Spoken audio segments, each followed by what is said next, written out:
It kind of reminded me like we were watching like a spy thriller version of like a Woody Allen movie. A lot of the dialogue sequences kind of remind me of like Manhattan or something, or Annie Hall, where it's just people conversing about their affairs and their rich and extravagant life. And find the leak. How long do you think you'll need? Give me 2 weeks.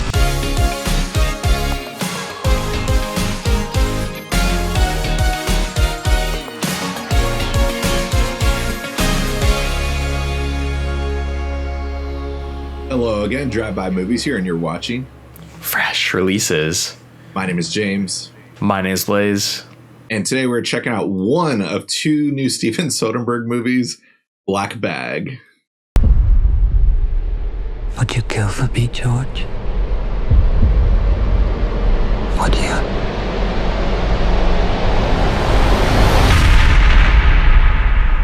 Black Bag is the story of an intelligence agent, Catherine Woodhouse, that is suspected of betraying the nation. Her husband, also a legendary agent, faces the ultimate test of whether to be loyal to his marriage or his country.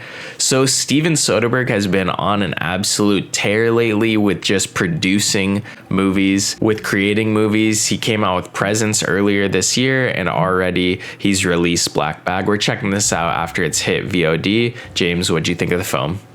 Yeah, so I'm going to have a lot to say about this movie, but first and foremost, I guess best to get out of the way, what do I think of the overall movie? And it's fantastic. I see why it's critically acclaimed. Great performances, very sharp dialogue, and very to the point with its plot and synopsis for the most part, too. Not the most original movie, but this movie utilizes just some intense talking sequences very well to its advantage to create some good intensity, some very, intense moments throughout the movie when it's just all mainly just taking place at multiple different offices or dinner tables for dinner parties. Like, this movie utilizes its dialogue very well. But yeah, it's a great movie. I haven't seen Soderbergh's other movie, but it's cool that he does this a lot. It seems like he disappears for 4 years and then just comes back with 2 movies within the same year. It's always cool that one feels like a studio movie and the other one's shot on an iPhone or something, using examples of previous horror films like Unsane that he came out with a few years ago. That's the last movie I think I remember him coming out with. I could be wrong on that, but yeah, what are your thoughts? Yeah, I enjoyed this movie. I think it's been a while since I've checked out a Steven Soderbergh movie. I didn't see Unsane, and we didn't see Presence earlier this year. I felt like that left theaters.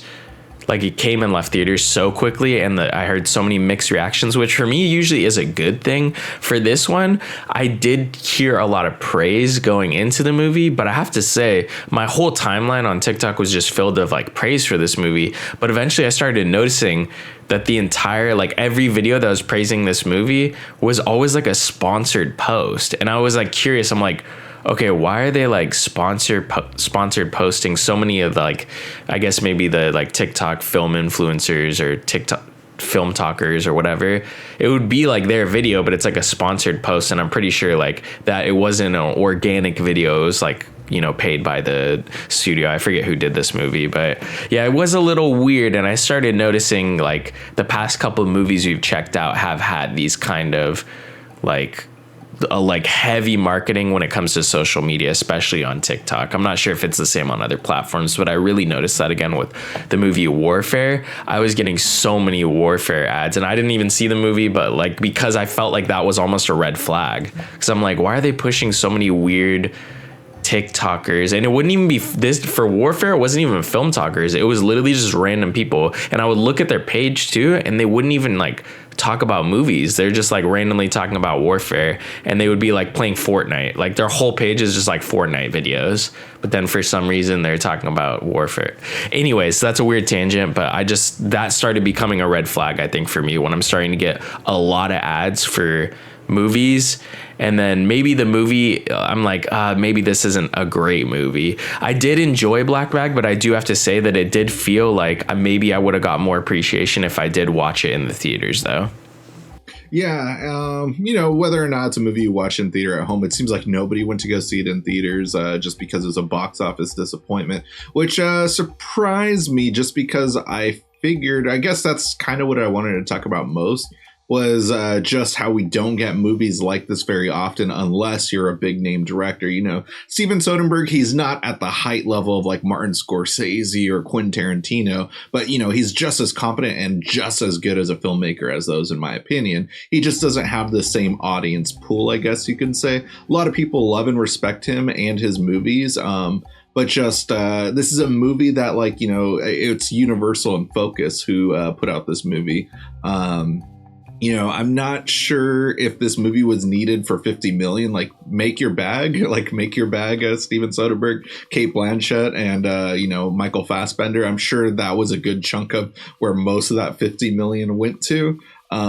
Where else it went to, you know, it's a very well shot movie. There's a lot of great locations, but nothing that really screams like this is a $50 million movie. I could see this movie easily being made for way less, especially if some of the actors took cuts on their payroll and just took income from, like, you know, box office numbers instead. But whether or not, though, like, you know, that was my only thing that I really wanted to like talk about and bring up with the movie, just because I was shocked. Like, we always complain about how we don't get movies like this, and we should be getting more movies like this that are cheap. But the fact that this is a mid-range budget movie, but doesn't feel like a mid-range budget movie, I guess you could say.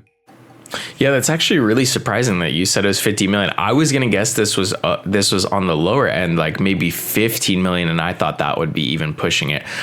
To me, it felt like when I was watching it that a lot of the stuff that's gonna go clearly over my head and probably over yours was a lot of just the production design, because it's all like name brand, like higher end stuff where it's like I wouldn't know what I'm looking at. Like I don't know how much a Prada bag is worth, you know, like, and I can confidently say that. But it was a lot of stuff like that where I'm like, oh, this is the lives of the rich and famous, like, in a movie where it's not that kind of stuff. If you know what you're looking at, you can see that it like really elevates the film. But in a way, like for me, it's like a Nancy Meyers movie. It's like very similar, where everything is just so meticulously placed, and you could tell how much everything is like costs a lot. But to the like layman, you're looking at the movie, it doesn't really translate. They're just like, oh, this is just a movie shot in a house. Like, it's not like how exquisite this house is. And that's how this movie felt, is everything is just these intense, like exquisite locations and scenes and the houses of these spies and their messy intertwined relationships, because this is really at the core of it, like pretty much a relationship drama that's also a spy movie at the same time. And it does feel like they could have done this, especially like Steven Soderbergh, being that he shoots his own movies. Like, it felt like it was done on the fly, and maybe it could have been done even cheaper. I know that that's crazy to ask Steven Soderbergh, like an established director like himself, who is able to just kind of like make movies in mass, like, oh yeah, you should work with the cheaper budget, like you shouldn't really get as much money. Like, that is an insane statement, being that it's a film that he created. But it just felt like on the screen we weren't getting that full $50 million product. Yeah, insane, you might say. I say unsane, but I just had to get that one in there. But yeah, you know what? Speaking of like a lot of those sequences, though, it kind of reminded me like we were watching like a spy thriller version of like a Woody Allen movie. A lot of the dialogue sequences kind of remind me of like Manhattan or something, or Annie Hall, where it's just people conversing about their affairs and their rich and extravagant life. And I'm just like, meanwhile, me struggling, pain. I'm just like, who the hell has time for affairs? Who can afford an affair? Who can be so secretive in today's modern technology anyways too? So I was just cracking up. But you know, that's part of the sequence is also, though, they're spies, like, you know, certain substances are being used to get people the way that they are. But the movie sets itself very well in that first like 20 minutes of, you know, Michael Fassbender trying to figure out at this dinner party, like, who might be a traitor to the country and stuff. And, you know, it's a very intense sequence, and, you know, ends also kind of comically, despite it being a very intense sequence, though.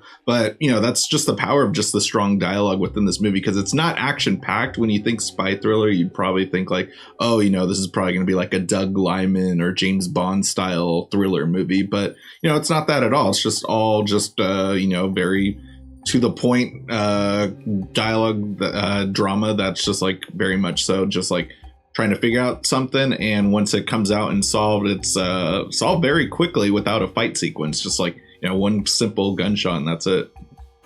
Yeah, no spoilers or anything, but yeah. I'm just kidding.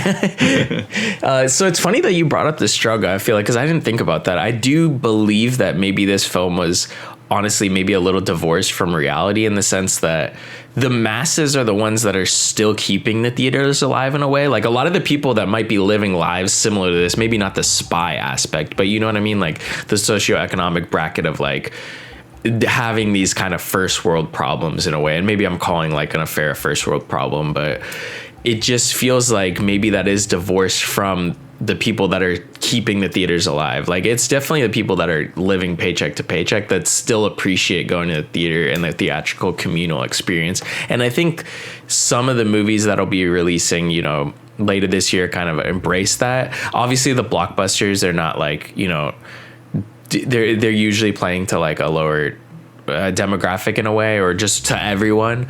But it is interesting. I never really thought about that, I guess, that maybe a film like this isn't really going to play to like a big audience, because a lot of people just don't find it relatable, especially in this day and age, in these trying times.